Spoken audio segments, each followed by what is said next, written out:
Meet Bob. Bob is a newly employed college graduate with the urge to invest. Bob has just finished our first two videos, Why Invest and How to Invest, so he understands how he can easily and effectively invest his money through a robo-advisor.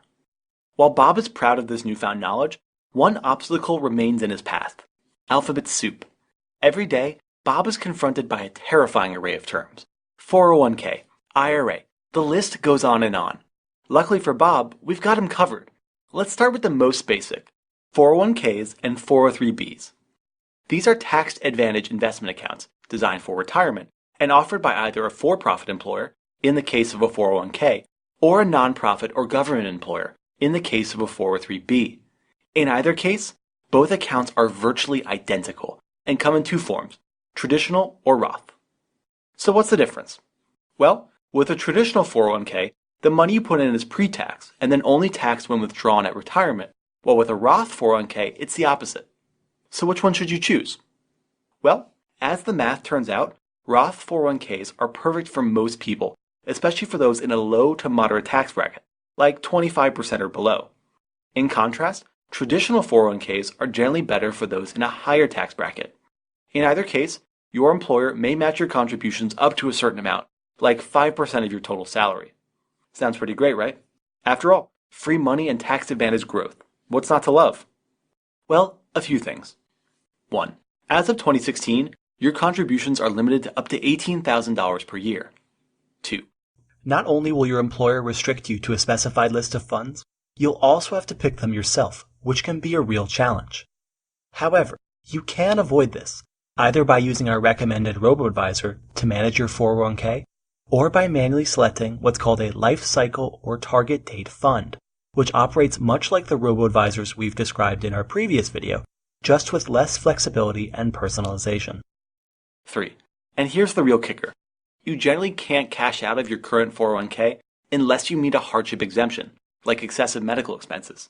Plus, even if you do meet them, you'll still generally have to pay a 10% penalty plus taxes on money withdrawn before age 59 and a half. So that's 401ks. Let's move on to the next account: IRAs. IRAs come in the same two forms as 401ks, traditional and Roth, and for the most part, they have the same tax advantages, withdrawal rules, and selection criteria. Roth favors those in low to moderate tax brackets, like 25% or below, while traditional favors those in higher ones.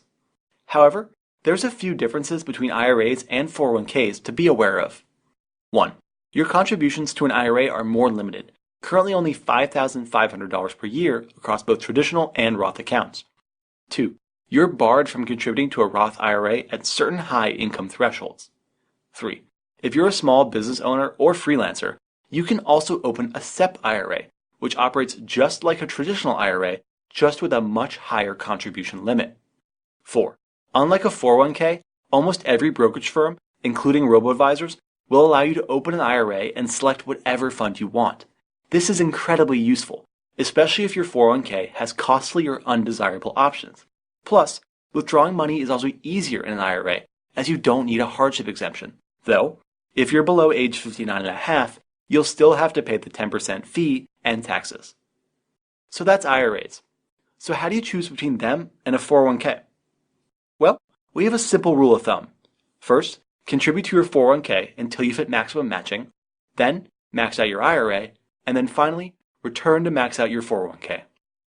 Of course, for most people, this is unrealistic, especially considering we only recommend you invest 10 to 15% of your paycheck for retirement.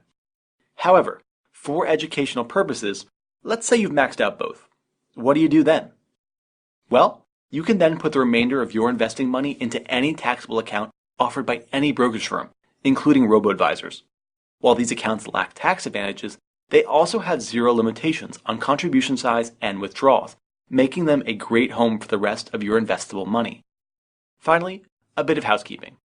Whenever you change jobs, you start a new 401k with your new employer and leave the old one behind. Whatever you do, don't cash out of the old one. Instead, roll it over into a matching traditional or Roth IRA.